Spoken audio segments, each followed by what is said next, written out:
ton about the Globe. Mark Solheim, that worked for Pabst Theater Group, he was really instrumental there, as I understand. Or at least that was my inroad when I first started going to shows. That they did a bunch of bands that I really admired. Cool. And I can't remember the exact reason why it shut down, what the terms were. Is that building still there, or did the building is still there. So then it was Hotel Foster later in life, and then after Hotel Foster, like Snack Boys. It was Snack Boys from totally. There was something in between that I can't quite remember what that was. Interesting. But yeah, then it was Snack Boys. Never then been it in was, there. Nice Times. And as far as I know, it's empty right now. Mm-hmm. But they did have like a neat stage and really high ceilings and kind of like an upper balcony. And Yep. And they have that like little, the outside balcony. Yeah, totally. Which was really nice. Interesting. Yeah, I heard that's kind of legendary, the Globe on North. For sure. Yeah, and since then, like North Avenue's kind of died out as far as like having a lot of nightlife and live entertainment. Because wasn't there something by the Insomnia and the MKE Beard Company where like it burnt down a few years ago, like a big fire? Yeah, that was Pizza Man. But Pizza Man. That was okay. That yeah, there's a lot of hot action on that North Avenue, Oakland. There was a sinkhole at one point when I worked at Beans and Barley. Interesting. Yeah, there's great video footage I'm sure on YouTube. Gotcha. Okay, so you're originally from Milwaukee, are you? I grew up in the north suburbs. Yeah. No suburbs. Okay. Mm-hmm. Which city? In Mequon. Okay, I'm from West Bend. So yeah. Kind of same neighborhood, I guess. Yeah, flavor profile, sort of.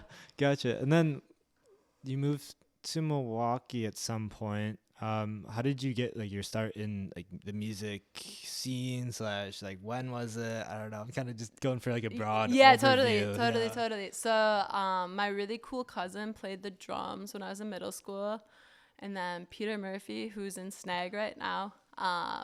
He started a band when we were in middle school with a couple of our friends, and I was like, I want to be in a band. I want to start a band. And so I started playing with people in 7th grade, and then there was a Logoman Community Center, which was like a putsy little building behind a cemetery in Mequon that did a bunch of hardcore shows that were totally unaffiliated with what our middle school selves were doing. But there was Mequon Music, was an independent music store there too, so we did started organizing our own shows in middle school. And then there was like a battle of the bands at the rave, and my mom brought us down there because like we're the only all-girl band. And so that was kind of how it all started, was just like that's an early start calamity of just like playing music and like meeting people through that. And like really early on at that like dorky battle of the bands at the rave, met kids that were from Stoughton, and so we like went and played the Stoughton Youth Center. And to me, that was like where the magic was just so evident of like, oh, there is like this like-minded web of folks that are interested in these alternative ideas. And at that time, I didn't even know what the implications of that were, other than like, oh, this is exciting, like there's more to be learned and understood or whatever. And at the time, like River West had like a really robust house show scene, and Shorewood Legion Hall was still a thing. And so on Wilson Drive, there still is a building there, but it's way different. Okay. But a lot of our formative like all ages shows were at these Legion Halls, which to be honest were such like a cool double use of the space, where the American Legion was established to help support like veterans and like the idea of like returning and the semblance of like community building. Is it that building that is right? So if you turn right on Wilson from Capitol, and it's basically there's like a police station maybe there, and then the Legion. For sure. I sold Christmas trees there one winter in that parking lot. Yeah, community space, bring it all together. Yeah, okay, I know exactly. But so we went to a ton of shows there, or we told our parents that we were going to shows there and would walk from there to Mad Planet was still doing all ages shows at the time too, which was really important and exciting for us. And a lot of like big local bands like Temper would do an all ages show that's early, no drinking, and then do a 21 plus show. And that was like a really exciting way for younger kids to kind of tap in and get involved. Interesting. What year was this around? What year was Temper? If I had to guess, like 2004, 2005, something of that sort. Gotcha. Maybe 2006. Sounds like a completely different world. Yes and no, but it's like Yeah. it's like funny where there's still like similar archetypes of these figures, where it's like the scene right now in Milwaukee is so young and so exciting and there's so much going on, but it felt very like represented. It just kind of always comes in waves. Yeah. And so like that chapter was really important to me, where it was like bands like Call Me Lightning and Since by Man were touring nationally and making music that was super exciting to us. And yeah, just like kind of exemplifying this possibility of what we can do and like what we can make and how we can make it on our own terms. Right. So that's kind of how it all In like middle school, and then it started in Yeah. middle school, but then I didn't really like get into like the real scene, whatever that means, until high school. And then in high school I was played with one band for a couple of years, and then a few people and I started a band called Cougar Den, what was like political, scramsy, screamo-y, in nature. And that was like the first project that like I toured with extensively, and that was like, all right, we're doing it, we're making the CD, we're making it happen. But that was more like 2005 to 2009ish, something Okay. of that sort. Interesting. Yeah, you got an early start to I mean, doing that. it's That's something. awesome. That's so cool. It's really goofy. But it felt like really intuitive. Like, this is what you do. Like, Yeah. you just make up your rule, like the Mm-hmm. rules as you go. And Figuring it I out. think because that was modeled by like folks that were slightly older than us, it made it feel that much more real and tangible and possible.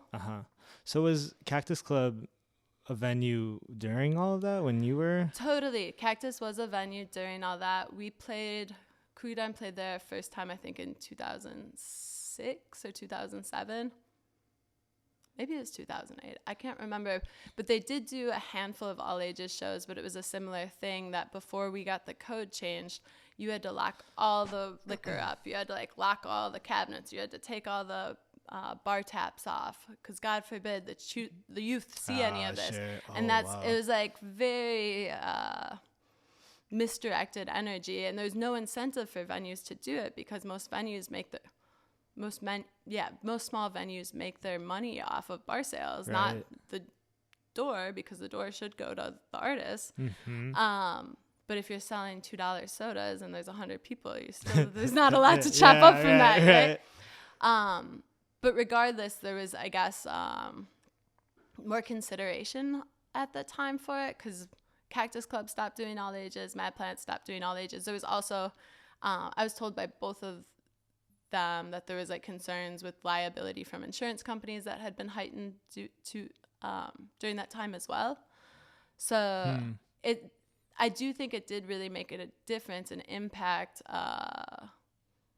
young participation, though, when that was eliminated. And obviously there's still house shows and basement shows that really supplemented it. Mm-hmm. But there's something very significant about being able to go to a space and play a space and congregate and still have good sound and still be on your terms, you know? Right.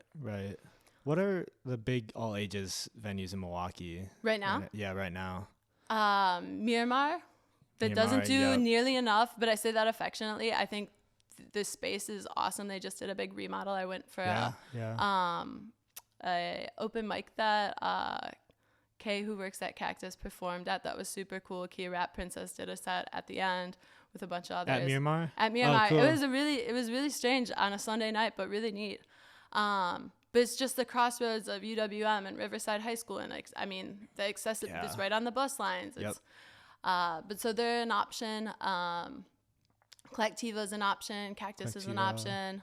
Turner, Anodyne and Bruce is an option. Mm-hmm. X-Ray, which obviously is in Cudahy, but close enough. Awesome option. I don't know. Beyond that, you might know more than me. Yeah, I was like, honest. okay, everyone you said, I was like, oh yeah, that makes sense. Yeah, but of course, Totally. Yeah. But now all you have to do is, as a bar, is get a Center for Performing Arts license to enable you to do all ages shows. Before, you needed a stage that was the size of Turner Hall, or you needed art that was verified by art critics, and these very stupid gatekeepy terms for how you could host all ages shows, because it was like this huge fear that like mixed youth and alcohol, and it's like you can go to the movie theaters and sit next to somebody drinking a beer. You can go to the basketball game. Right. Why not like stand next to someone watching music? Totally. So you just have to apply for that license? Okay. Yeah, so it's really nominal in the scope of things, but I think more people have apprehension about the liability of being like, okay, now that we have these young people, how do we ensure that no one's going to do anything totally out of pocket? Yeah. Which, does that mean you have to hire more secure, have a little bit more of a different approach to running a show? I don't know. I think it depends on the culture of the space. Yeah. Also, the rave is in all ages too. I didn't note that, but obviously, The rave. that's an option too. Okay. But yeah, different spaces have different, I think, like cultures and climates for how they deal with it. Cactus, I feel like, is pretty hands off, and overall, people have been really respectful of the space and expectations. When did you ever picture yourself running your own venue, or No, absolutely not. Back in the day? No, my dad asked me a long time ago if that would ever be of interest, and I was like, absolutely not. But it was kind of like a collision of things that happened that just like made it possible, insofar as like my dad got sick and I was in a graduate program, and I was like, okay, I have to redirect my energy. And the former owner of Cactus was in a space where he wasn't eager to be booking shows. And so I was asked to kind of step up, and I thought, okay, I'm going to step up for a few weeks or a couple months or whatever that looks like. Were you working there at any Yeah. point? Oh, okay. Yeah. So I started working at Cactus. I studied abroad when I was turning 21, and prior to leaving, Eric and I had like competed for shows. Eric was the old owner of Cactus. Okay. And there was a show with Lightning Bolt that we did at the Pritzloff space, like fancy wedding venue. Pritzloff space. It's like 3 blocks west of the Milwaukee Public Market. In the Third Ward then? Yeah, totally. And there's like beautiful old buildings. There's kind of by I think a Speedway gas station's right across the street there. It's okay. Yep. They do some like maker markets, hovercraft they host there. Okay. But at the time, this is 2010, I think. It was still not renovated, and like they were renting it to some Myad kids for $400 or $500 a month for these like artist lofts, whatever. Okay. And so we hosted this Lightning Bolt show with John the Savage and a couple other bands, and 350, 400 people showed up, and it was just over the moon, bananas, cuckoo. But at the time, Eric was like, I wanted that show. I'd been talking to the agent. We had announced the show before it was like totally confirmed, because at the time I didn't know at all what I was doing. I mean, I still don't really know what I'm doing in the scope of like music industry standards. It's just like we do what feels right, and we're learning as we go. Yep. But how did I get on this rant? How I got involved at Cactus. Yeah. So we've been doing like, some shows. When you mean like competing for shows, as far as like being the one in charge to run a certain show? Or to get the show. So like Eric had wanted that show for Cactus Club, and at the time I wasn't even on my radar. My bands had played at Cactus before, but I wasn't involved at that time. And then after I left, he had messaged me and was like, do you want to bartend here? And I was like, I don't know how to bartend, but sure, why not? And so that was 2011. I started bartending happy hours there, and it was really passive. Sure. But was a cool, fun, easy job. And that I worked with a lot of really great people. And like the common denominator was less so like a hospitality and service industry. But everyone that worked there played music and was involved in like various projects. And that was what was like super special, and like the fun fabric of like, what's the point? This is it. Like, and constantly showing one another new stuff. But yeah, so that was 2011 to 2016-ish. Which sounds like the birth of just like or maybe was Cactus Club always kind of artsy? Like kind of like very community driven, like before that too. And yeah, totally. So the history of Cactus is so tight. Where and obviously I'm biased, but like the building has just a really radical history where like in the 1910s and 20s, Italian anarchists used to use it as like a social club and social center. And there was like a book club called the Dramatic Lovers Social Study Club. And that's where the band that's presently in Milwaukee, Dramatic Lovers, got its name from. But they were anti-war, anti-imperialism, just like young folks, maybe first generation, maybe second generation immigrants, because at the time Bayview was super manufacturing, working class. And so that was one chapter of it. And then fast forward to the 50s, where Cliff and Alice Rose bought it, and they wanted to make it a country and western bar, because at that time those were separate genres, obviously. I didn't know that at the time. But actually don't think I knew that either. Yeah, for sure. I was like, yeah, but of course. But so according to the lore that I was told, it was also still like a towny corner bar. So a bunch of the regulars put names in the hat for what a country and western bar should be called. And that's how Cactus Club came to be. Before it was called Bellina's Tap. Okay. And it was real cute. The granddaughter or niece of one of the owners of Bellina's Tap recently gave me a tablecloth that she had like had forever. Like an old one from that. Yeah, it was just like kind of a blue and white plaid cute tablecloth, but like signed her name and like this existed in 1940 or 1950, whatever. Cool. And Cool. super sweet. So what's really neat is like there's all these sort of connotations of the space, but in the 50s even it was hosting weddings, hosting birthday parties, and just this reliable spot to kind of congregate and get together and exhale and like sort of share and celebrate, like sustenance of life kind of shit. And so they had passively gotten a public entertainment license at the time, because they were like, oh, we'll throw parties. And I'm sure it was so nominal, like, cool, for an extra $2 a year, you can host events legally. Yeah, right. And so they had renewed that for decades. And then in the early 90s, Eric, the last owner before me, had pitched the idea of throwing a show.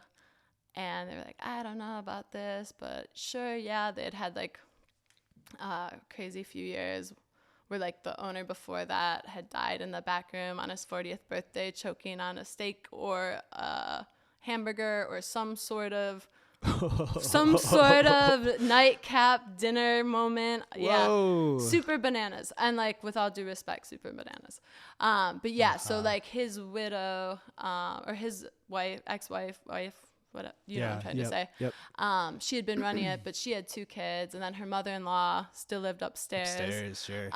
So there was a lot of kind of moving pieces of instability, and so Eric had pitched like doing the show, and they're like, sure. And then all these folks came to this. I don't remember, not remember. I was 2 years old, but remember what the show was exactly. But a bunch of people came. The bar did really well, and they're kind of like, oh, this is cool. Yeah, you can start bartending here. Cool. Or at least that's how it's been shared to me. Yeah. That's the iteration I got. But so from that time, Eric was really tapped in and had really good taste in music. And this is pre-internet, so it's really wild to reflect on booking a tour and looking through a phone book and calling venues based on these like word of mouth references. But also lots of like seminal indie bands and labels were starting at this time too, as this sort of departure from mainstream big commercial labels and what that all entails. So from the early or mid 90s, it was well acknowledged and regarded as like and Eric always prioritized the room sounding really good. And so that was always a point of real preoccupation in a positive way. Yeah. So, yeah. What is Eric's full name? Eric Yuki. Yeah, okay. Shout out Eric, wherever you are. Yeah. He's actually he lives in Michigan in the UP right now. So he's still involved still in the mix. Is he still doing music stuff up there? Not organizing music, still a music enthusiast. Cool. Yeah, that's his own. Yeah. Well, I'm just like soaking it in.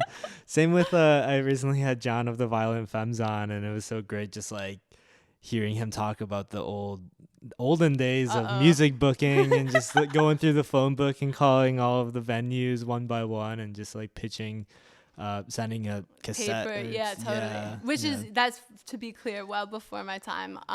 Yeah, when I started doing stuff, it was like MySpace. MySpace had just debuted, and Pure Volume was a website that it was like kind of the equivalent of Bandcamp without all of the way more artist-centered elements of Bandcamp. But MySpace transformed the possibilities of how music could be booked or how tours could be orchestrated. And that was really formative for me, and like meeting people and kind of being like, oh, so this is how this works. So going back to the like label, when you mentioned that labels are like changing from the big industry to breaking up into smaller pieces, like what was that all about? That was before my time. I can't Oh, speak. really? Yeah, Interesting. I can't Okay. speak intelligently about it, other than like I know that Yeah. at that time that was like a lot of the Cactus alumni that people love to reference, like White Stripes and Queens of the Stone Age and Interpol and Bright Eyes and whatever. That's when a lot of those bands were really in their infancy and like really trying to find their footing and Gotcha. touring a lot. Gotcha. So you were bartending there for a while. And Yeah, so then- after that, starting in like 2011, I was bartending there. And So then were you- Cactus was like well established, had like Yeah. many chapters before. Yep. And then were you still doing your own music projects during the time, or were you? Yeah, totally. I was in school a lot, so it was like Okay. always this duality of existing in like as this person that identified with like DIY, anarcho-syndicalist, punk ideals, and then this person that's an academic that's studying global economics and what does like legitimate diplomacy in like a development-centered way look like, and like from an anti-imperial lens. And so I was studying water security for my graduate program, but was still playing music the whole time. That was a really long answer to a simple question. I was playing drums in your hands various on a projects. lot of Yeah, in cool, various interesting- projects. But yeah, Cool. not as I guess intentionally or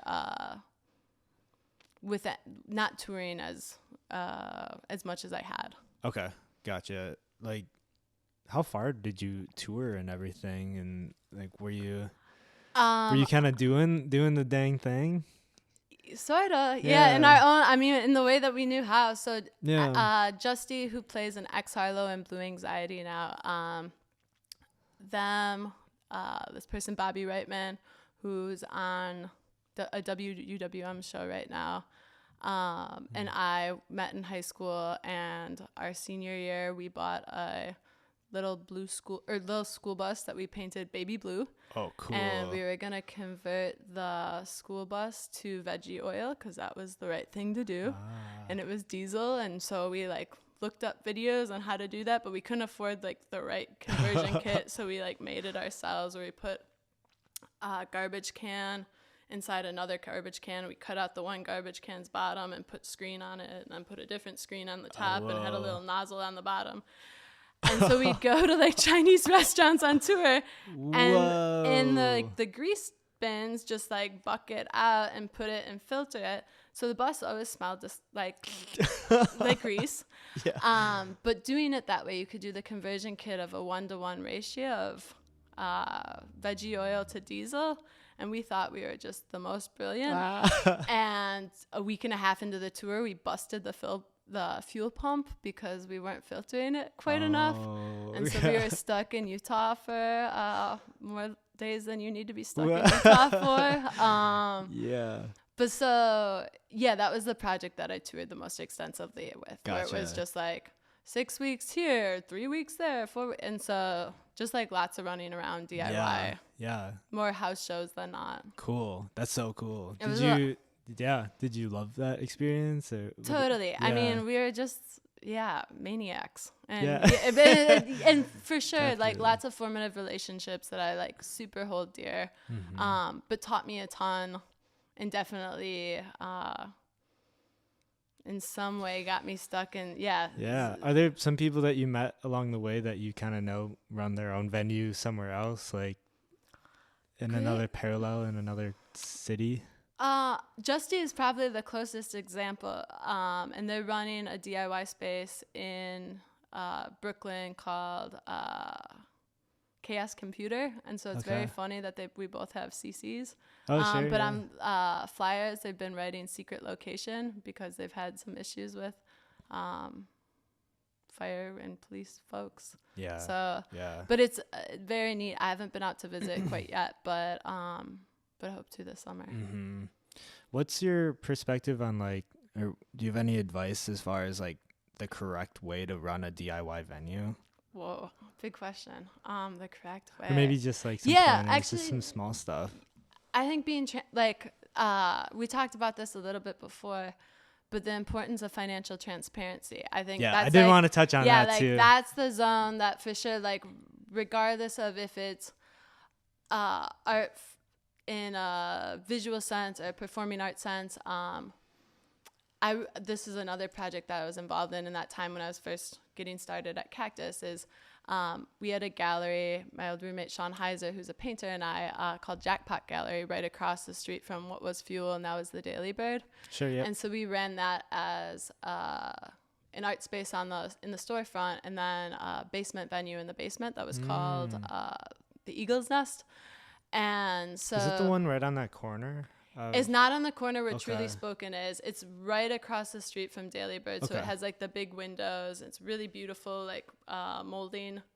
Is it do you know if it's like a clothing shop right now? I think so. It was a clothing shop before we got into it. And I think right now it's kind of like an amorphous gallery space. Gotcha. It's the same owners as Uptown own that building. Okay. But at the time, it was super ragtag again. Like, we were just doing it to do it. And I think there's something so special and important about just, like, embracing and hosting and kind of figuring out the rhythm of that. But as far as, like, advice, just be upfront about the terms and, like, understand that, like, if you're doing bucket donations, cool, do the bucket donations and then count it out with the folks and divvy it up, but have everybody understand what the means are on the front end. And at that time, I, like, so rejected any ideas of money involved in conversations with art and was just like, no, that's for posers. That's not it. Like, punks don't do that. And I had the same opinion about, like, performance rights organizations, to the extent that I wasn't even interested in learning about them because I was like, that's for fucking losers. Like, so small-minded, so stupid. Performance rights meaning like ASCAP or BMI. Sure. Oh, and like, not that I'm in a like space or position right now where I'm like, oh, I can't wait to sign up to be represented by. That's not it. But at the same time, like, information is intrinsically empowering. So yeah, just like decide how you want to do it, and then just like do it. Lean in 100% and make sure that everyone that's participating understands and like figure out what you want the rhythm to be. It's really easy for people to get involved and then just say yes to everything and all of a sudden be super overextended and burn out. Like, I've seen that so many times. So I think that would maybe be my second piece of advice, is just like start small and just like lean in as you go, but like let it grow. Just being very transparent at a calculated pace. Or not even just on the income zone. So income zone being one element, but like, if you have a space, everyone's all of a sudden like, oh, I want to play. And like, do you want to be hosting 5 nights a week? What do you want your like relationships to be and your responsibilities to be tethered to it? I think kind of going, just figuring it out along the way. I feel like most people have kind of done that, and then that's really cool, running your own thing and it collaboratively though, and I think that's part of the excitement too, is like, oh, what are you into, where do these intersect, like and then seeing how other people run it, and then kind of taking that and seeing how other people run it, and totally then, one thing for like from an artist perspective, what do you think as far as like being transparent and getting transparency from a venue, like what is a way to go about that? Because it seems like it should be on the responsibility of the artist to be have this knowledge and information, and but no, because no one, like, yes, you should know, but who's telling you? Exactly, no one wants to tell you, exactly. And like, the people that make the decisions and have the power have no incentive, if you will, to educate or inform or share. because so often they're in the position that they're taking advantage of folks. But yeah, I do think most importantly is like ask the who, what, when, where, why, and ask yourself that, like, is this show, am I playing this show because I'm excited about the people that are involved and it feels like something I'm interested in enveloping myself in? Is this an opportunity to make fast money in a way that feels fine and enough? But you're always entitled to know if you're participating in an event that's being produced, you're entitled to know the mechanics of it. And if somebody says like, this is how much you're getting, end of story, that's as much information as you have to work with and decide from there. I don't know if that really adequately answers your question, but like, cause that you saying that was really empowering, because like met a few times, even specifically before we had that conversation at Cactus Club, like you should know what you're getting paid up front, because it has to do with consent culture. And that for me, it took so long to like land on like, it's not about money, it's not about greed, it's not about any of that, it's about consent.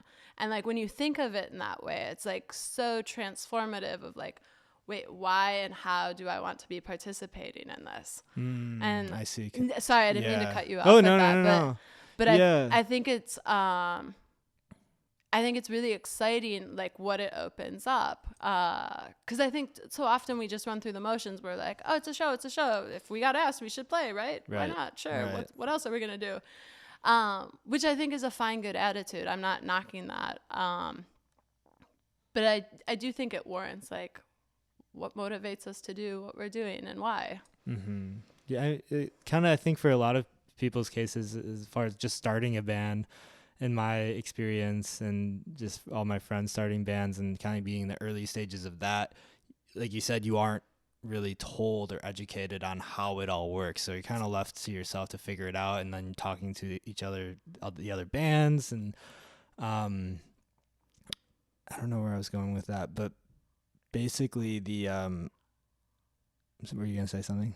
I mean, I'm just nodding in agreement with you, where it's like totally. And when I started booking shows, it was kind of, when I started booking shows at Cactus, let me clarify. When I was booking before, it was just like, okay, this is the amount of money we have. We all chop it up. Okay, great, cool, great. And then in like a professional capacity at Cactus, Alex, a sound engineer, had booked shows for decades before, and he's like, okay, this is gross box office receipts, Gboard. And I remember writing Gboard down and being like, what the fuck is Gboard? Gross box office? What does that even mean? And it's not like I didn't understand math or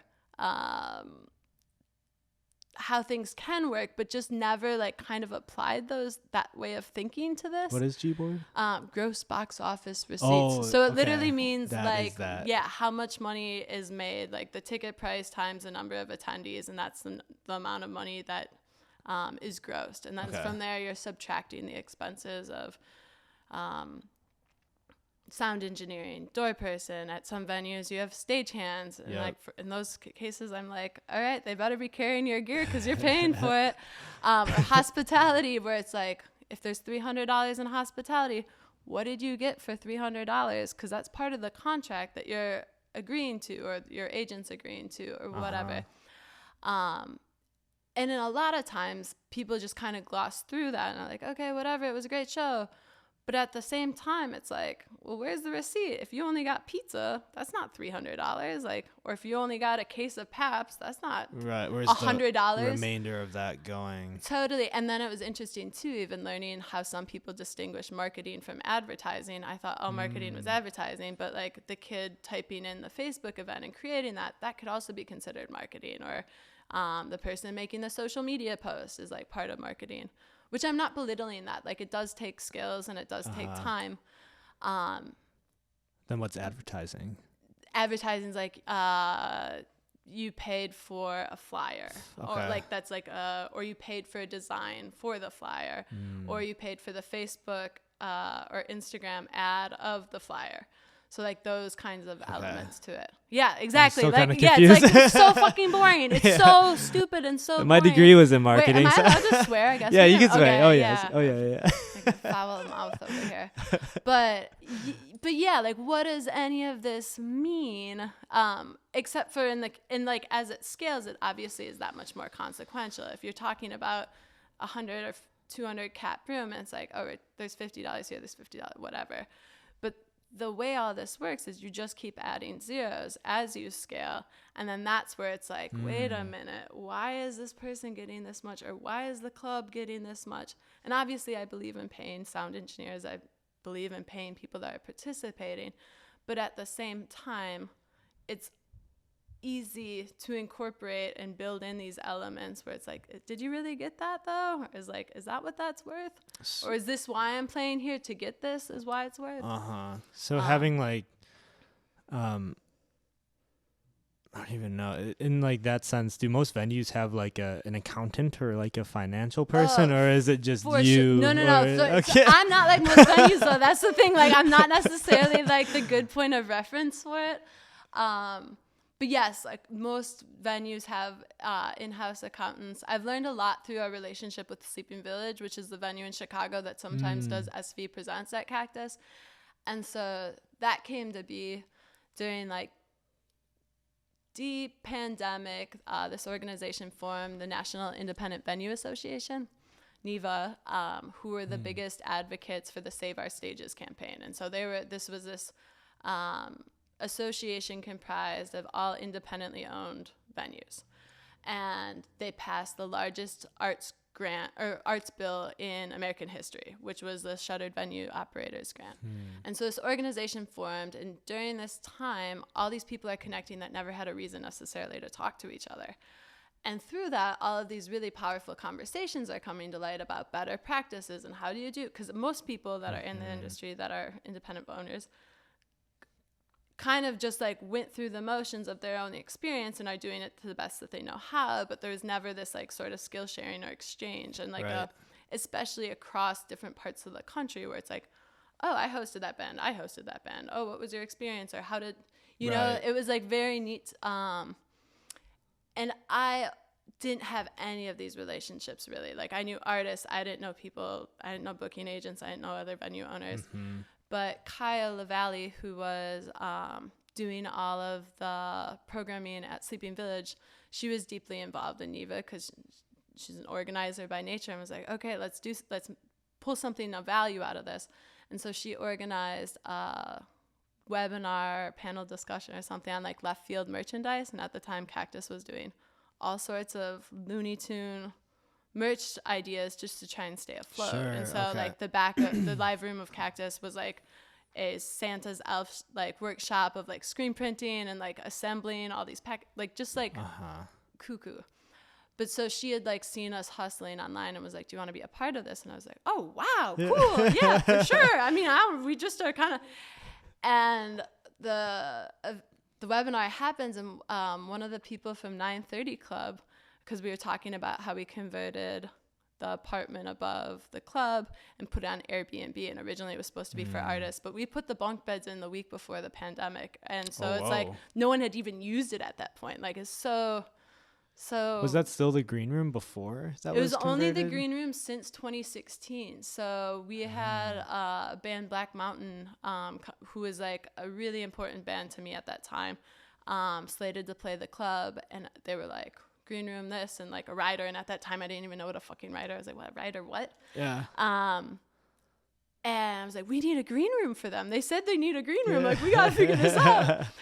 And the upstairs had just been like more or less abandoned with the havoc of like broken chairs and miscellaneous stuff. It was just like stuff on stuff, and there was a carpeted bathroom without a working toilet, a carpeted kitchen, and just like real timepiece. Must have had a lot of potential though. Yeah, I mean, it's like totally. Most of the stuff that's there is was just kind of polished up from what it was. We pulled up a lot of the carpeting, but there wasn't like any major makeover because there wasn't a budget for it. But so we had put a few months into the pandemic, put the apartment on Airbnb because we're like, what are we doing? And so this person from 930 Club was like, so what's your insurance policy for Airbnb if you're not actually using Airbnb? Because we were running it through Big Cartel instead of Airbnb proper, because I was like, Airbnb takes like $50. Fuck that. We'll do it ourselves. Right. And so this woman poses this question, and like all these people are watching. And I was like, yeah, I never really thought about it like that. like just like those kinds of just like holes in thinking where it's not this business background, just again making it up as we go. But afterwards, I was kind of like, damn, I guess, yeah, I should really think about that. Maybe we should just put it on Airbnb, because they have like this robust insurance thing, I guess. Right. But so Kyle, long deviated tangential story, Kyle, a few months later came up to Milwaukee and was like, do you want to hang out? And I thought we'd kick it for a couple hours. And we talked for hours and hours. And I was like, holy shit, you know so much. And you like almost speak a different language about how this functions. And we're coming at it with such shared senses of responsibility and investment in like creating an artist-centered experience, but still on like very different frameworks for how we like cultivate that. And so I've learned so much from her through that process in like a huge, really exciting, really empowering way. She's now not at Sleeping Village. She's part of the I'm going to butcher how to pronounce this, Ramova Theater or something.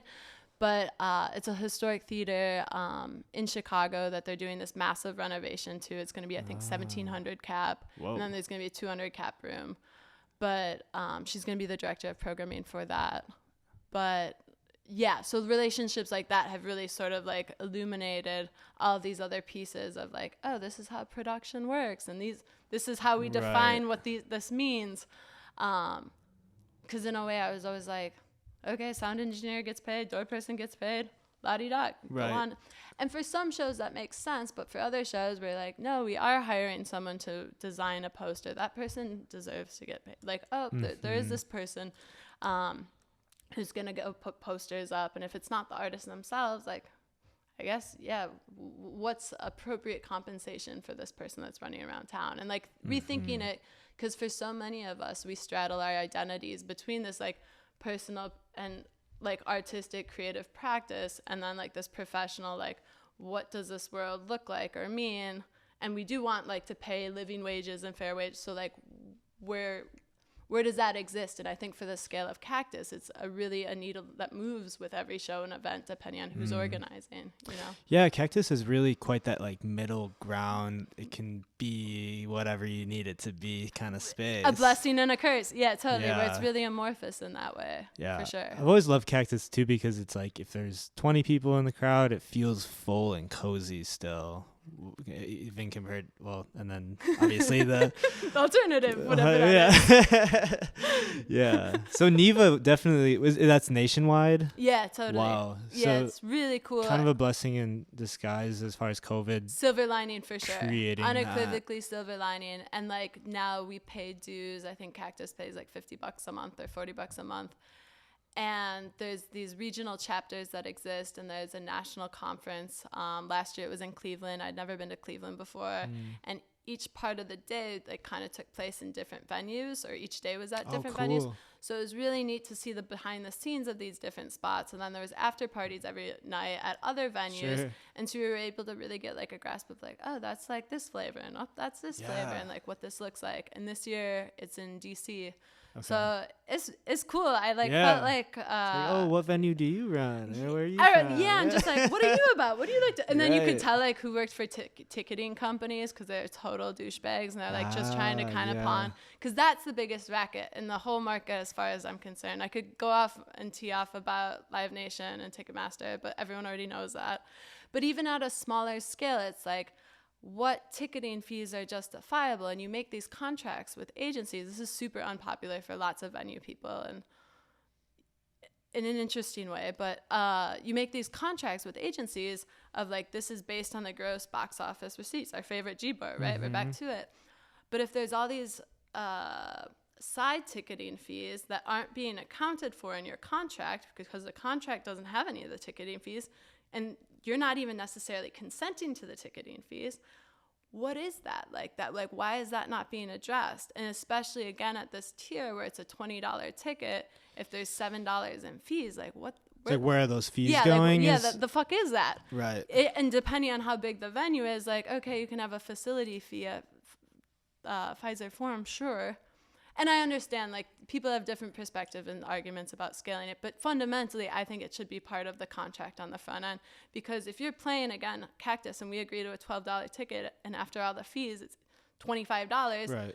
but that's not what we agreed to. That's Right. not what you're asking your fans to pay for. Right. And so that was an interesting conversation with some of the booking agents at the conference last year, where they were, like, really, going off about how much they dislike different ticketing companies. And did that really become a thing once the internet came around? Because you couldn't buy tickets beforehand. For sure. And this is, like, again, before my time, but Alex, shout out Alex. Sound at Cactus. Alex is always great. But he's obsessed with, like, the psychology behind people that buy advanced tickets versus not buy advanced tickets, that people that buy advanced tickets don't stand as close to people that are walks. Like, there's just, like, this whole different sort of, like, lifestyle element. And he's always, like, for big shows, he's like, let's not do any advanced tickets. Let's make everybody line up. And let's have that be the cutoff. And, like, how much do you really care? And it's, like, funny how, like, pieces of that are kind of seen in even, like, Record Store Day, where there is something really, I don't know if it's, special, I'd say special, about sort of the camaraderie of that, like, brick and mortar sort of, like, experience. But at the same time, too, advanced tickets have made so many other pieces more helpful as far as even, like, promoting and understanding sort of, like, the promotion process and, like, how hard are we pushing, or do we need to, or whatever. But that can be done without fees. Yeah, exactly. All day, for sure. Exactly. Yeah, of course. Yeah, like, were there facility fees in 1995? I have no idea. I mean, so, like, where are the facility fees really going?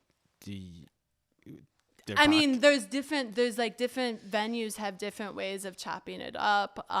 So if, say, like, a bigger, like, a venue that does that, and everyone buys at the door, is that larger company not getting anything from those fees, or is it? It's crazy. Contract? It's such a crazy world.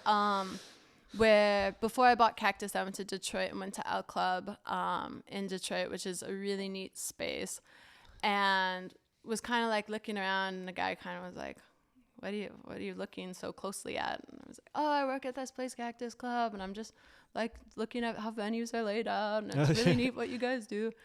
And he was like, who do you use for tickets? And I was like, well, it's kind of complicated, and that's a different story for a different day. But he was like, oh, you should for sure sign up with Eventbrite. Eventbrite, they gave us, I'm, like, putting them on blast now, like, $100,000 signing bonus. And I was like, what the fuck is $100,000 signing? What does that mean? Like, before you open, you got $100,000. And he was like, yeah, based on, you can, like, negotiate with different ticketing companies before you open a venue, and they'll give you different front end signing bonuses. Oh, wow. As a means of sort of, like, courting you. And to me, I'm like, that's like loan sharks. That's crazy. Because, like, yeah, we can get that. And if you don't have access to capital, which is the barrier of entry to so many things in this world, you take what you can get. But at the same time, then you're accepting it on the terms of the ticketing company, who might be like, all right, for every show, we plug $2 in ticketing fees, and that's our cut. And you can add whatever additional stuff you want on top of that, because we have to repay ourselves for this functioning loan we gave you, even though because it's an advance. It's like they're acting as the bank. 100%. Yeah. And it's crazy how many other different companies are starting to do that. And again, it's obviously very predatory, but, like, Toast, the point of sale system that so many restaurants use, they've started doing, like, these, like, interest free for 6-month loan, whatever. Just trying to get more people to sign up with them. To sign up, or just another way of generating money akin to a bank, where it's like, oh, we have this liquid capital, we know you want it, the bank's not going to loan you any more money, therefore. So, yeah, lots of back end, like, murky, ugly, not artistic, not fun. Do banks usually just not support venues that well? I don't know what that looks like. No, I wouldn't necessarily say that. I mean, if you look at it's a horrible climate to be an independently owned venue. That much is for sure, because, like, most of the concentration of money as you scale. I mean, it's the same formula. Like, Buddy's making a Facebook event, we're making a Facebook event. Buddy's making Instagram post, we're making an Instagram post. I mean, a lot of the front end stuff is the exact same formula, but then again, you just add zeros. It's a 10,000 cap room versus a 100 cap room.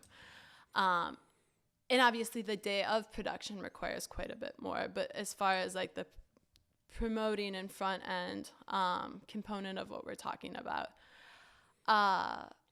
So your question was, do banks? It's not quite so simple. I guess it's more. Yeah, but depends on like what the experience and background and partners and whatever. But there's not a lot of people that are enthusiastically opening new venues about an independent venue. Yeah. Is that just for security reasons? Like they think like they just for as far as like I can't speak so intelligently about it. I just think there's like not a lot of money in music, and so there's not a lot of incentive unless you're kind of a specific flavor of person that feels some type of way about it, you know? Right. I mean, the same thing with like making art in like a more first priority or first tier sense. It's like we're doing this because we have to, because we believe in it. It's not like all else is like hands off. Right. One thing, my brand, like so many different ways we could go, but how does like, can you explain scalping? No, not well, because to be honest, it doesn't really happen at the Cactus level. We had a show with I Hate God where some kid told us they paid like $100 for a ticket that was supposed to be like 15, and we were like, what? How? So that's like a whole, there's somebody that's way better at this conversation than I am. But I will say, if you are looking at buying tickets from somebody online, you should double check with the venue before you pay for it, that the person's actually on the will call list.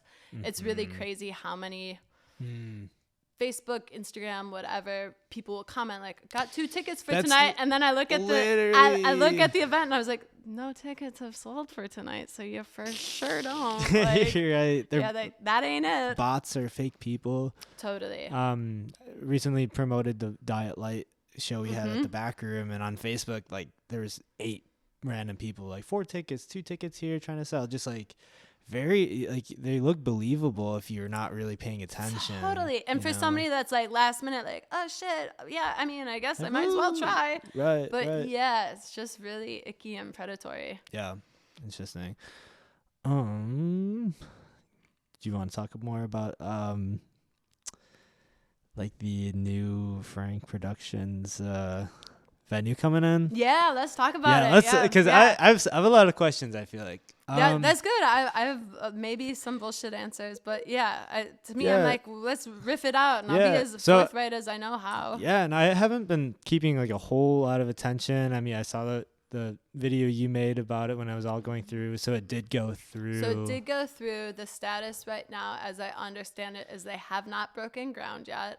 I drive past that every day, and it looks like they fenced it up. And right. I know there was a recent article in Wisconsin Daily Star, which is a really sus outlet that's like owned or run by Never heard of it before. Exactly. Some like Breitbart contributor. But there was an article that actually was decent about specifically the development, which Joel Plant like did not comment on or provide feedback for. But it basically like begged like, do they have the funding, the financing? Why haven't they broken ground yet? It was pretty speculative. But for me, like whether or not it goes through, it's going through, money will buy people off left and right. And that's the reality of Live Nation's a bulldozer. And unless there's like comprehensive policy at like a federal level, I mean, not unless we could do things at the local level. That's not true. I'm not trying to dismiss that. But then I'd like demand of our elected officials, let's do it smarter. Let's do it on our terms. Why are we expediting safety plans and traffic studies and all these things to accommodate? For me, I think they're most hot to get this in because the RNC's next summer. And so money is going to fall from the sky for this colossal shit show of an event. Next summer? Next summer. Yeah, summer 2024. Okay, yep. Summer 2024. Oh, yep. We're hosting the Republican National Milwaukee is. We're Yep. not. We're not hosting that. Right. To be clear. But so I think that's a lot of the urgency of this specific site and the specific project. But for me, I'm like, there was a 2016 development plan that folks worked on for a long time and put together thoughtfully that identified this area should not be just a nightlife economy, that intrinsically is dangerous and stupid and like poor city planning. And there's like countless examples of why that's not a great idea. But having mixed use space could be a better use of this. In addition, like Milwaukee's broke. Everyone knows that there's a lot of really deep, awful financial situations that the city is in. And why not use the vertical space of this prime real estate and have that be taxable income, where it's like, make that a 16th floor venue where the top 10 floors are all a hotel or office space or a recording studio or whatever. Practice spaces. Yeah. Hello. Yeah, exactly. Let's get like these like, you all love artists. We all love the creatives. Yeah, let's get this practice space going. But there's, countless examples of how it could be more intelligently framed and representative of broader base interests. And, like, I get a lot of folks were like, that's not the responsibility of the city. Like, money buys, you can't. But I'm like, no, there is city planning for a reason. That's, like, a whole thing. So the people who, I guess, drew this up, are they really Milwaukee people that really care for Milwaukee? Or who are these people doing this? That's a great question. I bet there's like, a better who made person. those There's a better person. mock-ups and like as far as the actual architectural renderings. Yeah, the architectural renderings are a Milwaukee-based architecture firm, Epstein Ewan, who is one of the biggest architecture firms of the city. I have nothing to say here or there about them. But as far as who is going to be the beneficiaries of the project, I mean, Frank Productions' majority owner is Live Nation. Nation is not local. It's as multinational as it gets. They're the top player. And that's part of sort of the fallacy of this whole Frank Productions. It's like mom and pop shop. And it's like, no, it's been sold a few times over and consolidated. And the people that are running it aren't even like arts and culture people per se. What is Frank Productions' association with Live Nation? They're subsidiary. The majority ownership is Live Nation. Gotcha. Live Nation is the majority owner of Frank Productions. And Live Nation, where are they based out of? Do they just own? I think LA is like there's one headquarters, but they're multinational. And they own just a few different venue groups. No, not a few. Like a lot. Hundreds, thousands. I couldn't give you the exact number. I can come back with it. We'll do a follow up. So this is the chart of like how this goes. But no, they're by and large so they own Ticketmaster, and as Live Nation they function as a concert promotions group, and so they also own a number of venues, and so that's the problem with the monopoly of it, is like you're controlling all of the different inputs of this industry as far as ticketing, the actual organizing, and then the hosting. And that's where things are like really out of hand and out of pocket. Which is at odds with artist interests and music enthusiast interests or attendee or patron interests. So if they were to approach like an independent venue, I don't know what the correct term is, but an independent player in this, do they what is why would it be a good decision to go with Live Nation or to sign with? Is it money? Resources? Totally. Where it's just like, oh, we will give you X amount of dollars right in this moment. You've been a struggling venue, having a hard time like making ends meet and making it make sense. Here, we come with great resources. We'll also take the majority of profits and whatever and extract that from this community, and we'll establish really sterile ways of functioning and operating that aren't artist-centered, and God forbid we do anything interesting.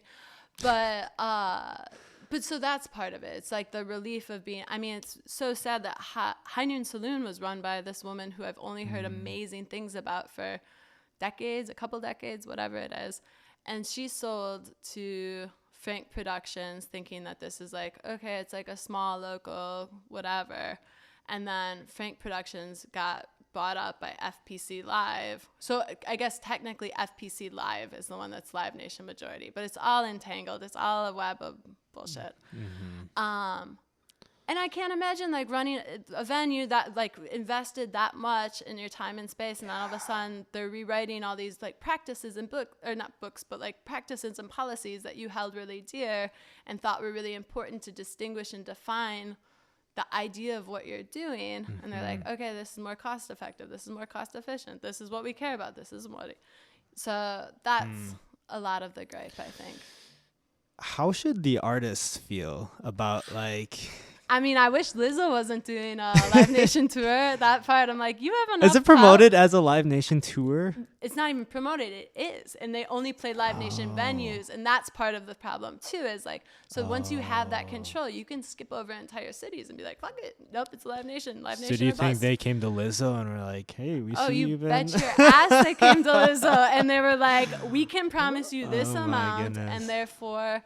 And like, I'm speaking like I know everything. I don't want to pretend like I know everything. No more than I do. I don't know. But at the same time, I'm like, who's winning, who's losing here? It's definitely at the consumer. The music enthusiast is losing. The artist is for sure. Like I'm not gonna tell somebody where to get their if you're gonna get offered a $2,000 gig to play fucking Live Nation Fest, I'm not gonna be like, damn Parker, what's up with you? Like, fuck you for doing that. Like, I get the complicated and different people. Like, we all arrive at subculture for such different reasons, or all arrive at music. Maybe music's not even intrinsically subcultural anymore. I mean, maybe it never was. But you know what I'm trying to say. As far as like independent music is concerned, we're all in it for very different reasons. But I do think it's important that artists question and consider where they put their time, where they put their energy, where they like who they care about supporting, because there is an ecosystem to it. And is it like, and it's reflected, I think, in the culture of these spaces. And like, you can feel it when, if somebody doesn't want to be there, you know, if they don't want to be there, like regardless of it's a Live Nation venue or the venue down the street. Right. But yeah, I think, for me, so much of what I'm interested in is about community building. It's about being a springboard for experimenting with ideas and pushing one's creative practice and like learning from one another through that. And so venue, like those type of corporate settings for countless reasons aren't my cup of tea. Yeah. Which for... I guess it's artistic reasons of doing things outside of the playbook. Seem like a more independent venue is definitely going to cater to that side, while compared to like we just played Majestic Theater on Friday. I got you. And everyone there was so nice, and they were very transparent with payments and everything at the end, and didn't have one bad thing to say about the entire night. And I was like, yeah, it was fucking cool. And then I was like, oh, I'm talking to Kelsey. I wonder how like I'm supposed to feel as an artist as far as like playing these venues, because I don't know if it doesn't seem like it's the greatest thing for Milwaukee total. Maybe I'm just uneducated on the whole scope. No, I don't think it's, I mean, I'm not one to make maybe I am like over essentializing statements about it. I think you can also do it on a case by case basis. I think if I care about workers, I care about workers being treated right. If everyone that's a part of the puzzle is consenting to it, okay, that's an important element of the equation. Am I liking my answer? Am I going to reflect back on this and be like, what were you talking about? But I think fundamentally for me, I'm more interested in supporting. But also there's so many cities. I'm like interrupting myself. There's so many cities that don't, also the independents have been chased out or like squashed out. And so that's another like consideration and concern of like, what are your options? And especially as you scale up, like so much of that is owned by the same people. And so I think too, in those settings, like again, doing things on your terms and being thorough and detail oriented about like, what is this? What is that? Like, this is how much my support should be paid and this is how they should be treated. That's a whole other like element of the equation, in terms of, touring. All. The whole thing. So if this new venue space comes in, I guess that is dangerous or like bad for Cactus Club. It seems. I think on like yes and no. I mean, I feel like I'm using the broadest terms. Yeah, I'm like, bad, it's right, bad, wrong, because no. So I have no worry about Cactus Club's future in existence. I mean, like we do things in a way that no rational person or organization would ever do them, because that's how much we're like invested and care about like the experience in ways that can't be measured by dollars and cents. There's value in so many pieces of what we're doing that we derive that have nothing to do with like the bottom end in our checkbook or whatever. Right.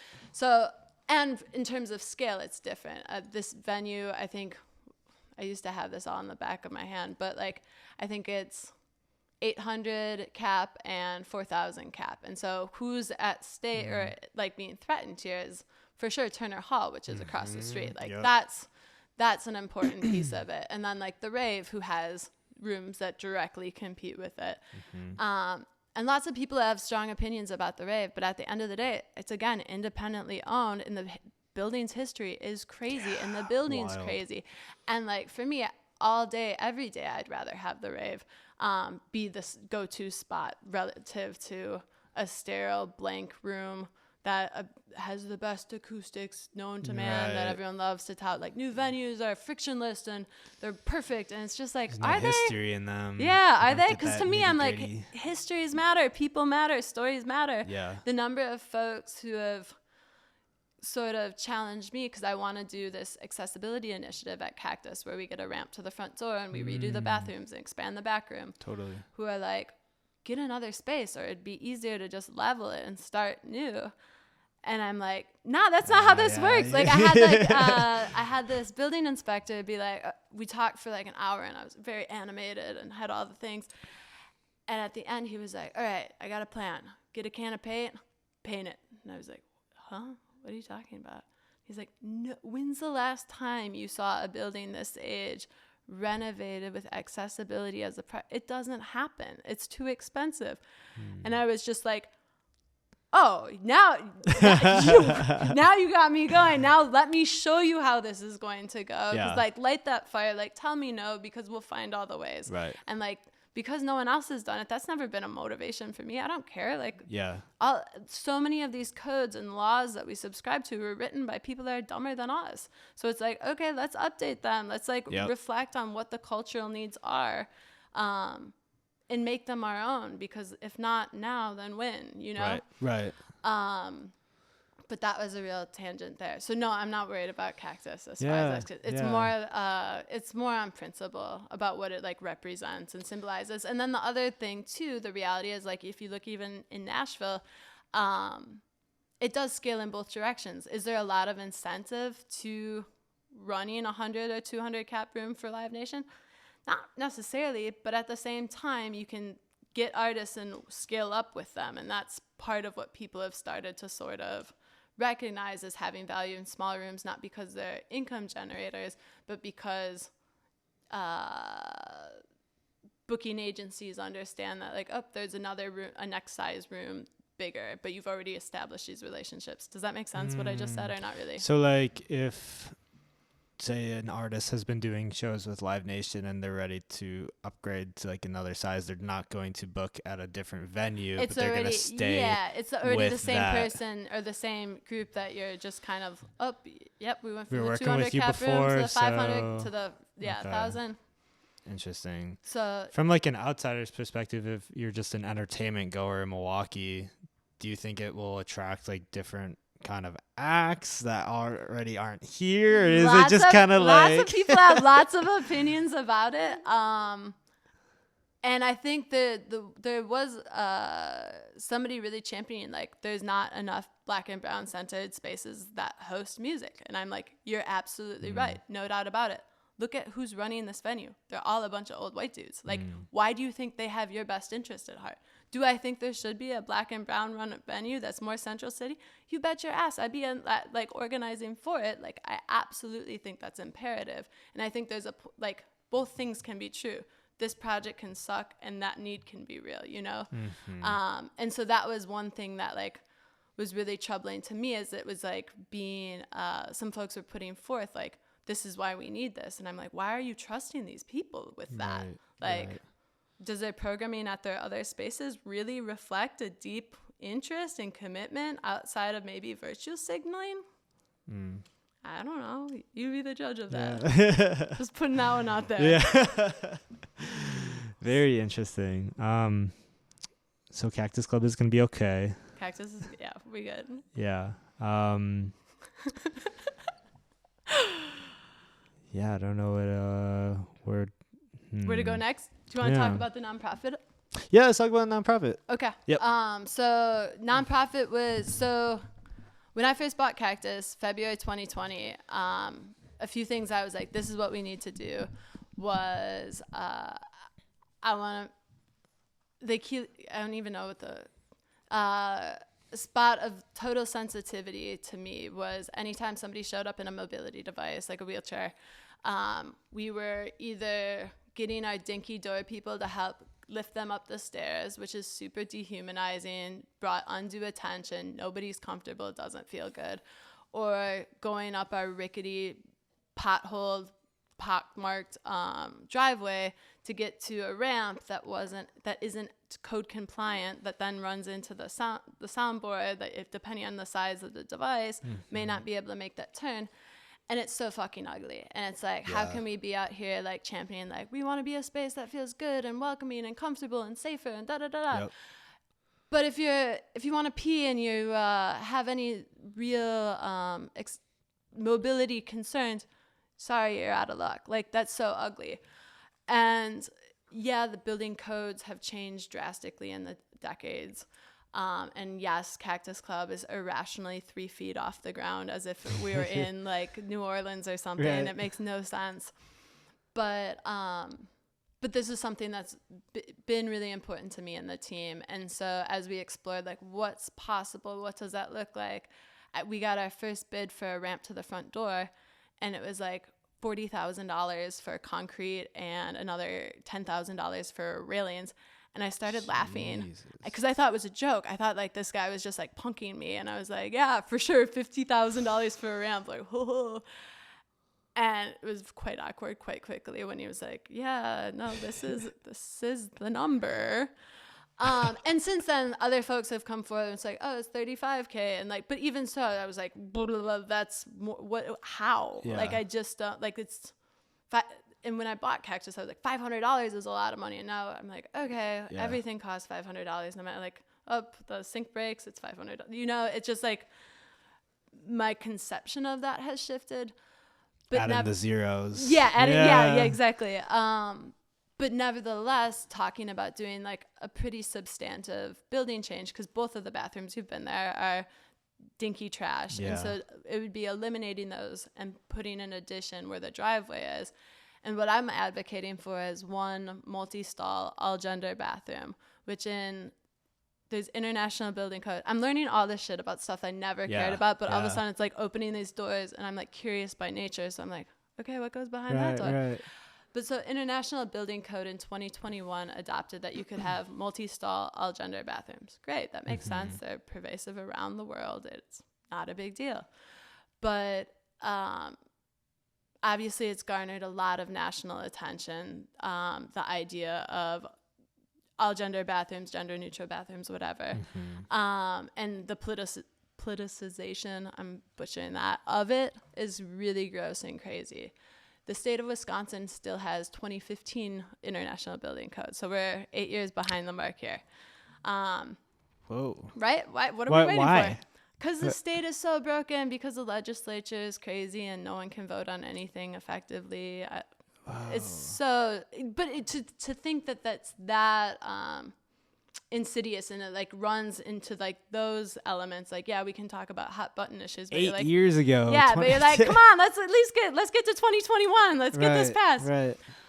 But so that's something that's super important to the equation too. It's like accessibility, but then there's also these other implications of like, let's do this better. If we're going to do it, let's do it right. And so in the state of Wisconsin, legally right now, you can do an all gender bathroom if you have a male and female, and then you have like this third option. And lots of spaces have finally like embraced like, okay, all gender, but not the multi-stall component. That's still like really scary for some reason.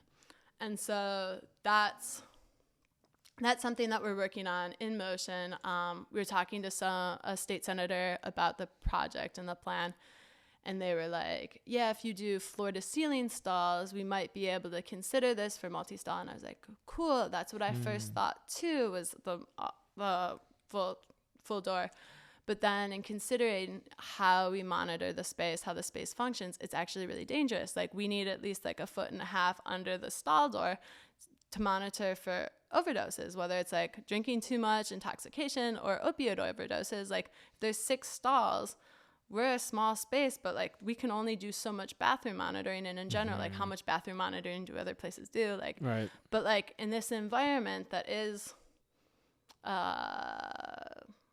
can be wild, can be intergenerational, like it requires a degree of oversight, maybe in addition to like standard club environment. And the person was like, oh, I never would have thought of that. Yeah, that makes sense. Yeah, okay. I don't know how this is going to work in the context of this all gender bathroom, multi-stall thing. And I was like, for sure, we don't have to know yet, but it needs, like, we need to get something in motion, and we need to get the conversation started. And whether we get an exception at like the city or county level to this state rule, that seems to be maybe the path forward. But with that too, it's like, okay, where are we going to get this money? And I'm back to like the ticketing people, back to the point, like, okay, what does that look like? And there's a few groups that do grants to for-profit organizations, but very few. Live Music Society is one that's absolutely incredible, that we just applied for a grant for lots of programming ideas. I can spell those out in a bit. But the reality is most in the United States grants are only for 501c3s because of tax-exempt status that everyone's glorified. And like, it's so crazy to me because I'm like, there's executive directors of nonprofits making $150,000, but you won't give me a grant for a for-profit, and we're making like what is this tax evasion that everyone's so preoccupied with?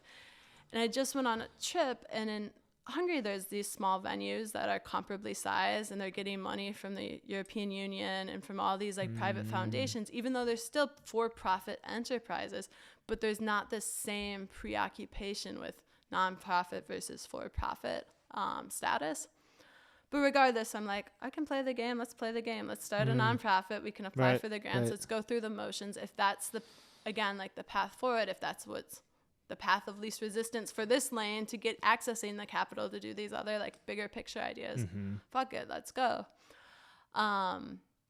So that's how Cactus Plus kind of came into formation, was last year being like, all right, if we're really gonna do this, let's do it. Let's like form the group of folks that have a shared idea of what our mission is as a space and what we want to see more of.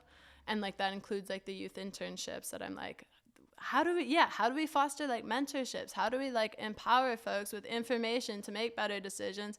And not even just from like how do we retain the creative economy? Like, cause there's like so many like stupid businesses that are obsessed with like brain drain and creative retention, and like this, as if that's going to enhance the quality of their business or their life. It's like so calculated and personal in a way that seems silly to me. Like, why not like just like believe in learning for learning's sake, or education and empowerment for liberation's sake? Like, but so that's kind of a long-winded tangent of what we're hoping to do is a lot more workshops and panel discussions and Okay. like just getting people in the same room, even in terms of recording. Like, think how many folks we know that do self-recording. Think of many folks that we know that have studios. Think how many of the folks that we know that have studios don't know each other. And like, or even like the mastering folks and like what resources we have in the state for mastering. And I think so often we're in these show environments where there's 300 people in the room, but the show's the element and no one knows how to socialize post. I mean, maybe even not just post-pandemic, but like in general, it's difficult. As the older you get, it's trickier to figure out, like, how do we strike a conversation where I know that I think you're cool and you know that you think I'm cool, and like we have these common interests, but like where do we begin? Right.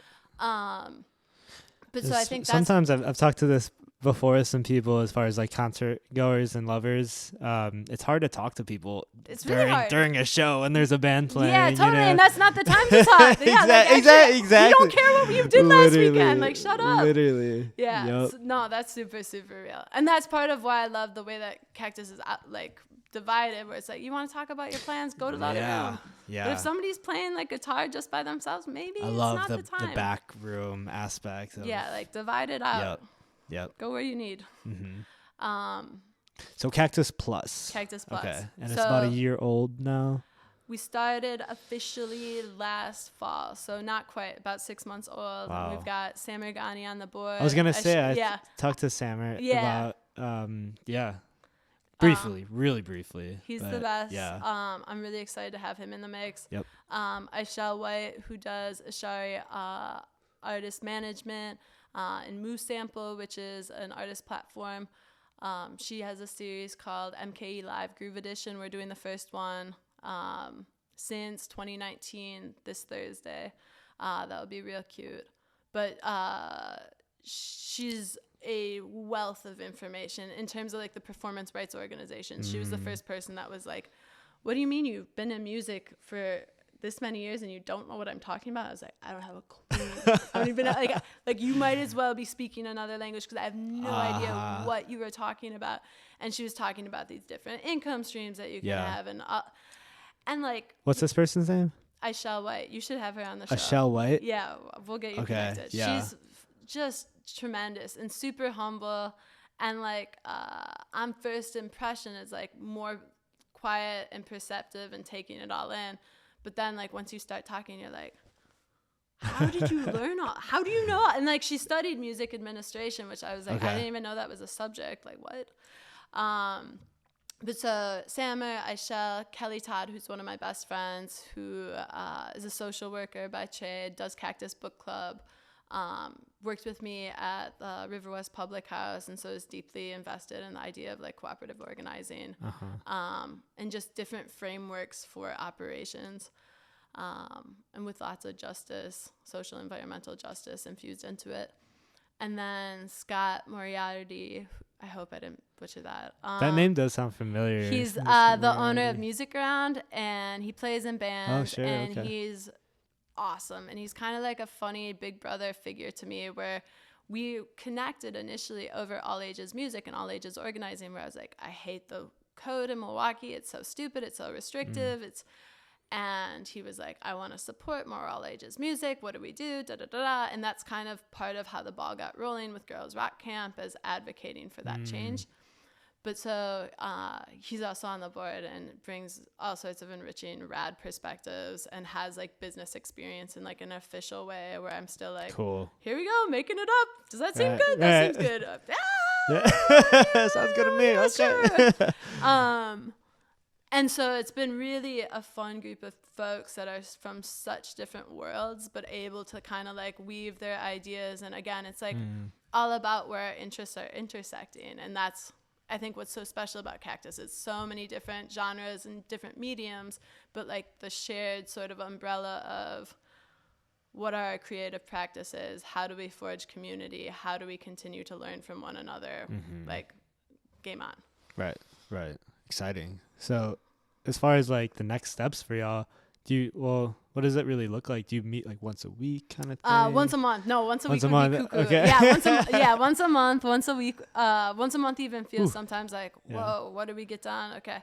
So we're still waiting on our letter of determination from the IRS. So we like filed the bylaws and the articles of incorporation, and all these different pieces were assembled. But it's kind of the whim of the IRS to determine when and how that gets passed. Some people it takes a few weeks, some people it takes several months.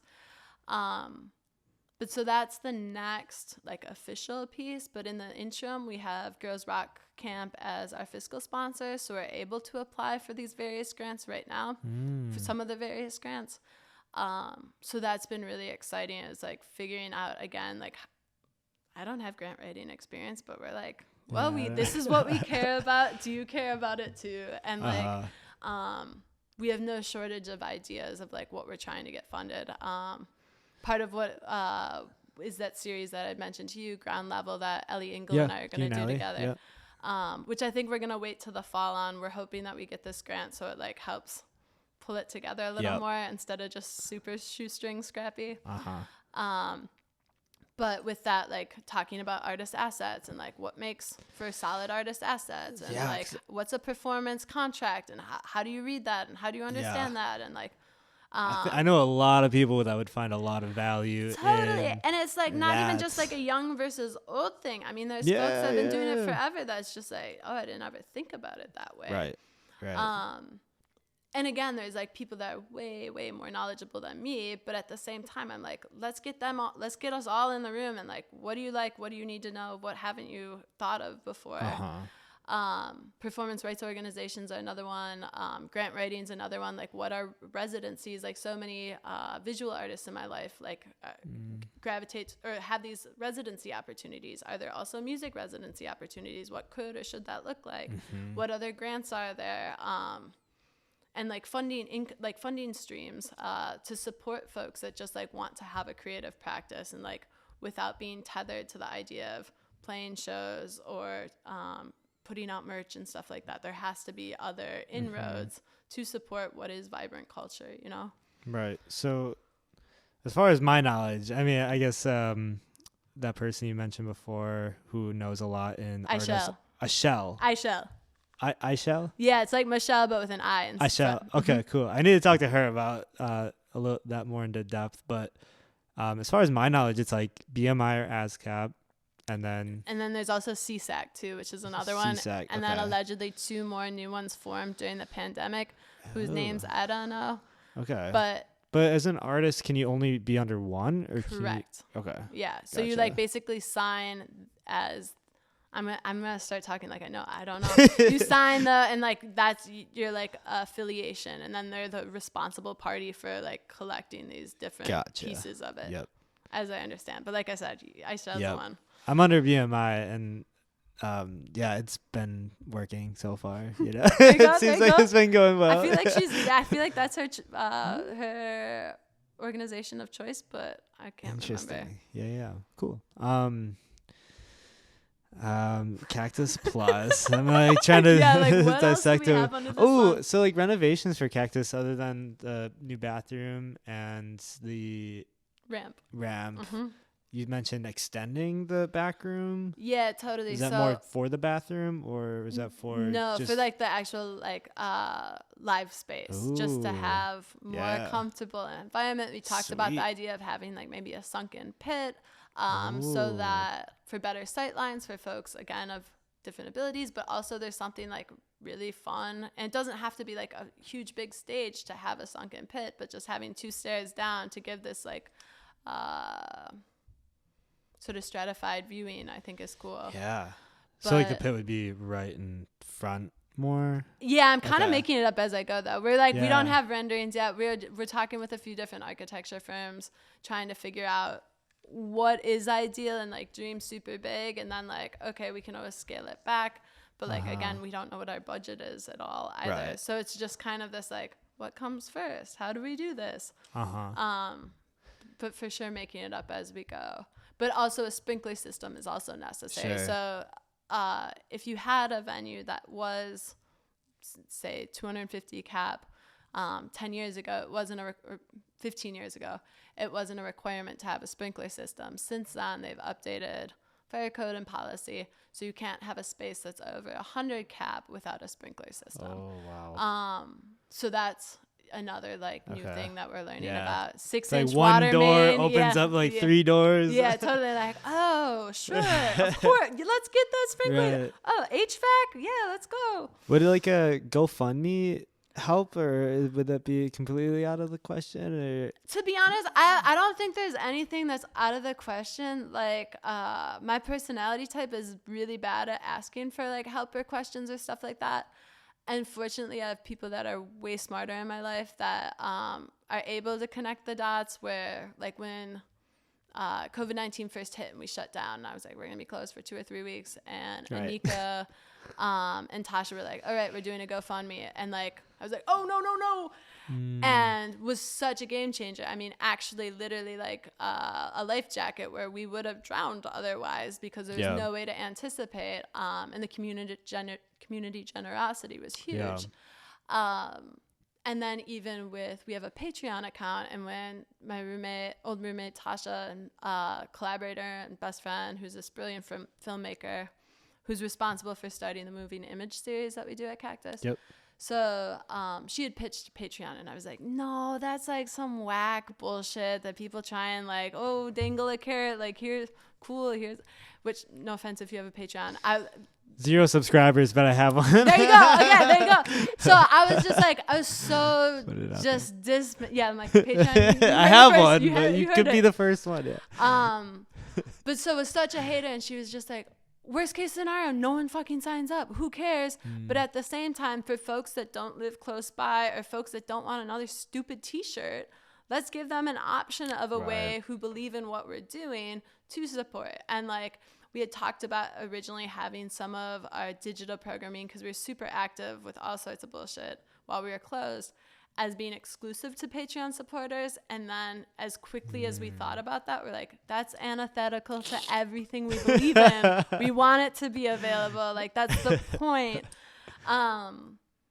But it didn't seem like anyone really cared about whether it was private or like exclusive. It was more just like, yeah, we fuck with what you're doing. And if this is a way, whether it's $5, we had some people, my friend Vic, like shout out, like $35 a month or $50 a month. Yeah. Where, yeah, just because we're broke doesn't mean everyone else, like somebody has money, like people, you know. So that was really eye-opening too, where we still have this Patreon account where there's still like 80 subscribers or something. Bananas, which is like a super blessing, and is able, like when we do free events, when we do these sliding scale $5 to $20 suggested donation, like we're only able to do that and support the youth internships because this exists. Like this is like this like passive, super positive, just like permission giver. And so I don't know, maybe there'll be a GoFundMe once we have an idea. I feel like we need to get the idea of like, what's the best case scenario where everyone's like, wow, that'd be amazing. Right. And then once we like land on that, then we'll be like, all right, everybody, how bad do you think this should happen? Right. Then put it out. Yeah, but we're definitely a couple, 2-3 steps away from that at the time. Well, how much, do you have like a time frame at all as far as? I don't know. Yeah, I used to be, I'm like, slowly but surely becoming more realistic with like time and whatever. I used to be like, all right, 6 months, we can do anything is whereas the reality is, I'm like, if we could get a plan we're in love with by fall of this year, that would be awesome. And then if we could do fundraising for all of 2024, because also I think most of the construction companies are going to be super busy jockeying for setting up for RNC hoopla. But also, who knows what's going to happen with the economy in the next year? Who knows? But so 2025 is kind of where I'm like, that seems realistic. That seems measured. And then like the other thing that I have no concept of whatsoever is like, what does that mean for Cactus when is it possible to basically build the whole edition while we still just do what we do, and then like be closed for a month, unleash it, and then be like, okay, we were closed for a month and we got it all set up. What would that look like? That is interesting. No idea. Yeah, so like again, I'm just super making it up everyone's making it up as they go. But it's part of being human. On the horizon is like figuring those steps out. Yeah, definitely. Well, that's exciting. Yeah. Is there a part that you're most excited about as far as Yeah, I think Ground Level, the series with Ellie, is something I'm most excited about. Ellie has so much knowledge. Yeah, absolutely, and is so talented in so many ways. New Honey Creek came out this weekend. Yep. Shout out Honey Creek. But yeah, I'm been so busy juggling so many pieces that sometimes I feel like I'm not present at all, or even like bartending on Friday nights, where it's like, all right, I've been here the last 5.5 days, 10 hours a day, and now it's Friday night, and I'm like, what's up? What's new? And I'm like, I got nothing. Nothing's new. I have no, like a shell of a person. But then there's these other times where you connect with people that have these like ground springs of like, oh, this is what I'm interested in. How do we connect this to this? Or like, and that's, to me, the fulfilling part of this. Or you see like kids get really hyped on the project that they're working on, and like for me, that's the magic, and that's why I care about doing this, is like how do we come together and share and like mutually empower one another. I mean, like that's the exciting shit. So I think that's what I'm most excited about, is just having these various panel discussions and bringing in people with really varied perspectives. If there are people out there, like, and even like myself, like, what is a good way to get involved? Like, are there tiers in how to get involved if you don't That's have a really good question. I mean, I always like to say just show up. Like, I feel like that gets you 3 steps ahead of writing an email is a good first step, but like also just showing up. And there are events going on right now. Do you use Ableton ever? No, I used to. Okay, that's a start. I've never used it. I don't know anything about it whatsoever, other than people I love dearly use it and are very talented. But we have like this Ableton user group meetup. That user group is almost like maybe the wrong title for it, because like Ableton, maybe interested music enthusiasts and friends. User group does sound like. Yeah, like a little more technical, a little stuffier. And it's free, and there's like an Ableton rep who's a part of it, who like has these discount codes and has like all of these like different applications for it, if you will. And so every month, it used to be every other month, but we're starting tomorrow, Tuesday. We're doing it every month. And gonna have featured artists that are a part of it, but like again, an opportunity to come together and be like, oh, I didn't know this cellist did this like wild looping, whatever the hell. And like I think in those environments it can be really powerful too, in collaborations where it's like, oh, you're really talented, let's make it, like, let's do something like that, like braiding those figures in, because like everyone loves to talk about how siloed either art mediums are in this city, which is true and valid, or even music genres, which is true and valid. But I'm like, okay, how do we break that up? Like, what are the spaces and the times where we can disrupt that or challenge that, or God forbid, get uncomfortable in that, and then figure out like relationships of like, oh, damn, that would be cool, or let's do this. Like getting those people in the same room and sparking those conversations. Totally. And that's 9/10 of the trouble, is just getting people at the same time to congregate, you know? Right.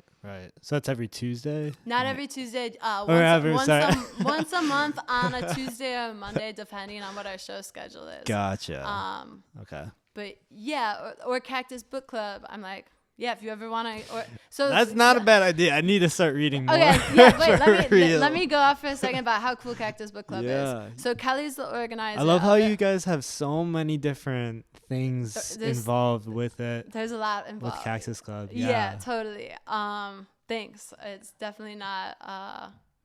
It's so unique. Like you can think of it in so many different ways as far as Cactus Club. Totally. And I think that's what's really special, and why we are able to sort of exist through being closed for 2 years, is that like the sentimentalism as the common thread of like, some people were like, it's a vegan bakery pop-up space, and other people it's a reggaeton bar, and for other people it's a seminal punk venue where they saw XYZ. Right. And so like having these different elements of it, it's like the blessing and the curse. Like if you went to a drag show last week or a queer dance party, and then you show up and it's a bunch of spiky punk Looney Tunes, like, oh, that's not the space that I thought. But I'm like, no, like it is still this space, and that's part of the beauty of it. Is like revel in that, and like God forbid, like experience something that that sounds so condescending. I didn't mean it in a condescending way, but like, but there is so much. I think comfort is about the predictability element, but also so much boredom is also that, and like or stagnancy. And I think being able to fluidly engage with these different environments is super important. That's again sounds really self-aggrandizing, but I don't mean in a personal way at all. I just think it's like there's so many people that are so talented in the city that I have like the fortune of and blessing of getting to work with and collaborate with. And it's so often we're like, damn, I wish you knew so and so, or like you should come to this thing, and it's like, yeah, but you know. And so that's kind of part of the vision for it. If that makes sense. Yes. Sort of. Awesome. Yeah. Like it makes sense somewhere out there with it. So Cactus Plus, Cactus Club. Anything else that you wanted to touch on that we didn't at all? Wow, I feel like we really went all over the map. Yeah. Oh yeah. Really went all over the map. Really insightful. Thank you. I'm not sure. I'm a little nervous about it, but no. It was. We're having amazing. fun. Amazing. I'm in a new band. I guess I could shout that out. Cool. Yeah. So I hadn't played drums for the last like 3-ish years, which was really crazy because I had been playing since I was a kid. Yeah. And so you're a drummer. Yeah. Okay. Yeah, and only a drummer. Can't do anything else Sick. to save Cool. my life. Cool. But Bonnie, who is in this project called Lawless, she reached out and was like, hey, would you have any interest in jamming with me? And Dan, who was in that band Indonesian Junk, and I was like, I don't really know how to jam, but because I'm like used to playing with like my best friends, inner circle, like that was like the zone. And it feels really vulnerable to play with new people. It's scary. But was like, I guess I have nothing really to lose. I mean, yeah, sure, let's try it. And it's been really fun. And we're playing our first show at Cactus next month. Cool. Yo. So yeah, that's one. What kind of music? It's like 1980s UK inspired peace punk or something of the sort. It's a little bit out of my wheelhouse, but it's really fun. Yeah. Sweet. What's the name of the group? It's called World in Action. It's like the first time I'm like saying this like definitively. Yeah. This is the band name. Sweet. But, World in Action. Nice. That's really, really cool. So one thing that I didn't think I asked or knew of, like, when did you like take over Cactus Club, or when did you obtain it or start totally in your position? February 12th of 2020. Okay, so like, it was like right before. Yeah, it was 1 month. 1 month in like 2 days or something like that. Wow.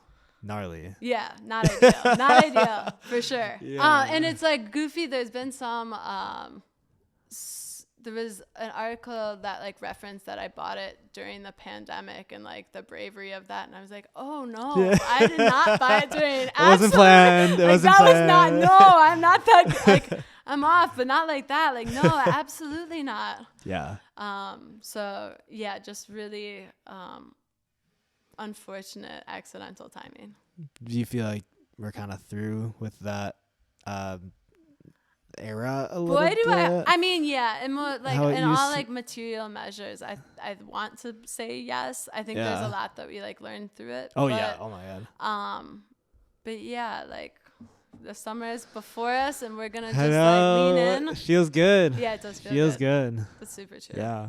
All right. Well, if you want to wrap this up, that was great, and really, really appreciate you coming over and talking with me and totally sharing your history and knowledge. Even though you said you feel like you don't know a lot, I feel like I don't know anything. I mean, with what you know, and it's really, really sweet to hear everything you're talking about. Thanks. And it's really fun to talk about it. But yeah, I hope it makes sense, because I'm obviously really animated with my hands, and normally I'm like, and then let me write this list.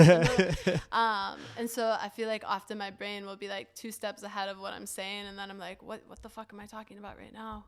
Like, oh no, I was following. Okay, and like, cool. Yeah, I went off in like different like categories. Portal directions. Then came back to one, and then it was, yeah, very entertaining, and I guess, educational, and really, really appreciate it. Yeah, totally. I appreciate you doing it. I think it's really fun to see like sort of the constellation of folks that you're hosting, and like again bringing these different perspectives in this like really intentional and sweet way.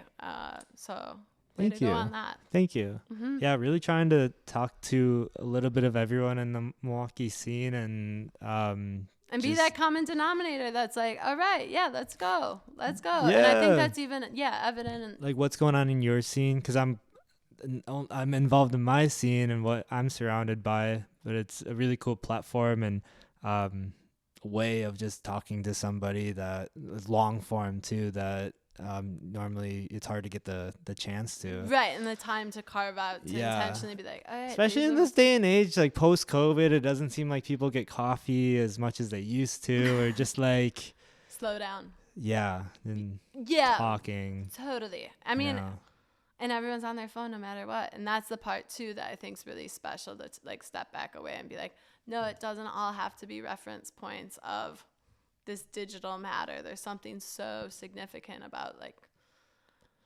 being present with somebody else and like having those lulls and thinking about like, again, what do we care about? What are we doing? Why are we doing what we do? Which are really like building blocks of life questions, but often in like the pace and haste of what we do really get lost.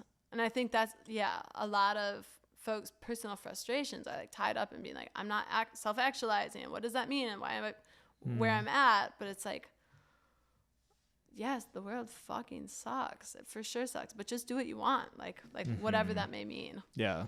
And it's crazy just with like the digital realm of everything and then your personal realm of everything, and trying not to be too attached to the digital one as well. I've been really focusing on a lot lately, and it's doesn't feel, it really is. And there's so many beautiful things that come from that. Absolutely. And finding it's that so balance. Easy to dismiss it in one direction or another. Justy, the person I've played music with forever that I keep referencing, they are on this new tip where they only use Instagram Tuesdays through Thursdays, and that's when they like answer questions and like engage and all this whatever. And then Fridays through Mondays we're like, nope, this is like my digital detox, and like I sleep better and like I wake up better and I have like more fuller mornings. But just in conversing about like the implications of like how it sort of inserts itself into our like passive day in and day out, and to the point of reading. The book club thing. I feel like we jumped it, but that's okay. But for our point, it's so cool that Kelly gets different community partners to choose the book, and then another community partner to be the selected book vendor. And so the subjects vary so drastically, from really light and playful to really heavy and like deeply like social welfare impactful. And you can tap in and tap out. You don't have to go to everyone, and you don't have to finish the book to attend. You can just like hang out and be like, I only read the first fucking 6 pages, but I want to kind of come hang. And so many people that have attended were like, I just moved to town and like don't really know how to meet people, or I just moved to town, I see the flyer everywhere, and I like to read, but like I don't like to go out. So like, what does that mean? And so it's been so cool to see this space created for playfulness. I'm obsessed with playfulness right now. I don't know if, we didn't really talk about that, but about how important it is to just like sort of exhale and be present in like an ideas-based way, where there's not like these agendas or expectations. So much of like these social environments is like trying to anticipate what comes next, and it's like, no, it doesn't have, like, you're enough as you are. You don't have to prove anything here. Like, oh, that was a thing, this is a thing. And sort of like having that framework of book club, I think is really special and cool. And like, how do we like use that almost as a model for other things that we like? We don't have to text each other, but I can still like and respect you as a person, and like we can like coexist in these like intersecting ways. Does that make sense? Like, I think so. As far as like the community around that book club? Is it once? I the always say once a week for 7 once. It's the first Wednesday of every month. Okay. And so it's when I was like, or you could do it. We've been talking about having an artist host it, and we just keep hopping to different organizations. But I think it's super fun, and it's like, oh, this is a book I've been meaning to read, or like Right. this is a book that I really liked, and this is why I think it's like important to talk about for whatever reason. Do y'all post online at all or anywhere on like what book you're on? Oh yeah, for sure. Okay. I can send you a link with it. But yeah, the one thing, because we're doing so much on Instagram, it's just like, oh yeah, here are today's 3 posts, and it's just like, whoa, fucking slow down. Yeah. I don't need to see every.